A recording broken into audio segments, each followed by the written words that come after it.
Hello and welcome to the Car Care Now channel. Today we'll be talking about a very controversial subject. Why you should never top off your gas tank, or you should never overfill your car with gas. Once it clicks, stop, be on your way. Let's dig into this deeper after this. As a professional mechanic, this is one of the most asked questions. People ask why. It's not just that should I or should I not, it's why. People often argue, I've been doing this forever, nothing has happened with my car. Well, I'm here to tell you, you've been lucky. So let's move on to this interactive slide that I made so I can explain how everything works. This is the basic diagram for the system. I know this looks like a lot, but bear with me. You have your fuel tank. Your fuel tank has a hose that is connected to a device called a vapor canister. The vapor canister has this little magic charcoals inside of it. They trap gas fumes. The idea of this whole system is gas fumes. You don't want those gas fumes going out to the environment, harming the environment, or you don't want them going into your garage, into your house. Everybody knows how horrible gas fumes are. This whole system is designed so you would trap these gas vapors inside the vapor canister. And then when the engine runs, there's another hose that goes from the vapor canister to the engine. There's a little valve called the purge valve. When the computer opens that valve, the engine takes these vapors, burns them in the engine, and you never get them in your garage and in your house. So there's also the vent valve. The vent valve is always closed. There's times where the vent valve opens to draw in fresh air inside, never out. If the vent valve malfunctions, you're gonna have vapor smell all over your house, all over your car. So that's the basic outline of this system. Moving on. When you fill your car with gas, you're gonna put the gas here. As the gas starts filling up in your tank, the gas will be red. The vapor, the fumes, the gas fumes will start heading in the pipe. We're gonna make the gas fumes yellow. So as you continue to fill your tank, the vapor canister will fill with fumes. Now, you're fueled, you're done, nothing came out, the pump clicked, and you're done. Now, when your engine is running, the little purge valve opens up. The computer commands it to open, it's open. Now, the vapors go to the engine, they get burned by the engine, and they're gone. As the vapor canister level comes down, the fresh air comes in, fresh air fills everything, fills all the line, and everything is happy and beautiful. Your gas tank goes down. This cycle repeats over and over as you drive your car. No gas fumes comes out of the system. It's all sealed. Now, once your gas tank comes down, you're coming to empty, and here we go to the gas station trying to overfill our car. Same thing, the beautiful cycle is happening, the vapors are going to the vapor canister, but when you start overfilling your tank, here's what happens.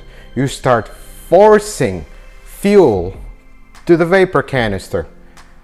You see how the red arrows are now going to the vapor canister. Once you fill the vapor canister with raw gasoline or liquid gasoline, the vapor canister is damaged. It's done. There's charcoals that are little rocks inside of there. Once they get wet, they're done. They no longer can contain the fumes. And after this, if you continue to do this, now you're going to ruin the vent valve, and this is where the first huge problem will happen. Once you ruin the vent valve, because all this charcoal now got stuck on the valve and now no longer can close. This is the first complaint.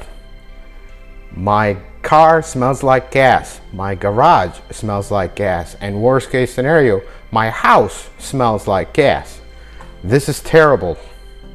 Then, next worst case scenario, gas starts going to the purge valve, damages the purge valve. Now your check engine light comes on. Now you have all kinds of problems. Is it worth it? Is it really worth it for the extra 2 miles that you're going to drive, for the extra, I don't know, quarter of a gallon that you put in your gas tank. Or, you know, I am OCD, I'll admit. Everyone likes to round to a even number at the gas station. It's not worth it. So let's talk some money. Let's talk how much some of this stuff cost. Vapor canister prices for parts, these are very general averages. $300 to $1,200 just for the parts. Labor, $200 to $500. Now let's talk about the vent valve parts. Guess what? Most cases, the vent valve is part of the vapor canister. So now we're talking about the same thing. Purge valve parts, $75 to $200. Labor, another $75 to $200. How much is the total? It's not worth it. Please, this is not worth it. The system that are affected by this is called the evaporative emission system, or EVAP for short. Most people call it EVAP, and it is the single most misdiagnosed system by the professional mechanic community. It's just a very difficult system to diagnose sometimes, especially when you add a little bit of overfilling your tank to it. In 1996, the government mandated this system. So if your car is 96 and newer, this applies to you. If you drive a 55 Chevy, this is not for you. So now you know exactly why you should not overfill your car or top off your car. Once it clicks, put the nozzle back, be on your way. That is the best way to avoid you spending thousands of dollars fixing something that is totally unnecessary. I see this all the time, and I see people's faces when you tell them the quote for repair, how their faces light up when they know that they caused this. Please don't be that person that's at my dealership with their face lit up because of the repair bill for something that is totally unnecessary. I hope this video was helpful and informative for you. If you liked it, please subscribe to the channel, like the video, leave a comment down below. May the Lord bless you and you have a wonderful day.